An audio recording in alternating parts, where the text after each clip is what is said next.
नगरच्या 7 सराफांचे 2 किलो सोने चोरले। पोलीस म्हणतात चोरटे पकडले आणि त्यांनी अर्धाच किलो चोरले।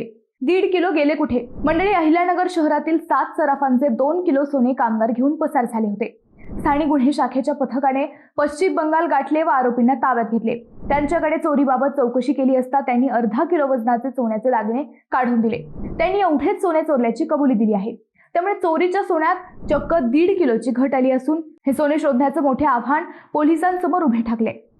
शहरातील सराफ व्यावसायिक कृष्ण जगदीश देडगावकर यांनी 265 ग्रॅम निव्वळ सोने दागिने बनवण्यासाठी व पत्नीचे गंठण, बांगड्या, हार असे 290 ग्रामचे वजनाचे दागिने दुरुस्तीसाठी कामगारांकडे दिले होते। आणखी 7 सराफांनी कामगारांकडे दागिने बनवण्यासाठी सोने दिल्याचे त्यांना समजले।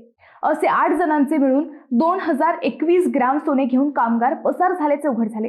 पोलिसांना तांत्रिक विश्लेषणात कामगार पश्चिम बंगालमध्ये असल्याची माहिती मिळाली। पथक तेथे रवाना झाले। पथकाने 4 कामगारांना ताब्यात घेत त्यांच्याकडून 572 ग्राम सोने जप्त केले। त्यांनी अर्धा किलो सोने चोरी केल्याची कबुली दिली आहे। पण मग उर्वरित 1.5 किलो सोने कुठे गेले या प्रश्नाने मात्र मोठी साशंकता निर्माण केली आहे।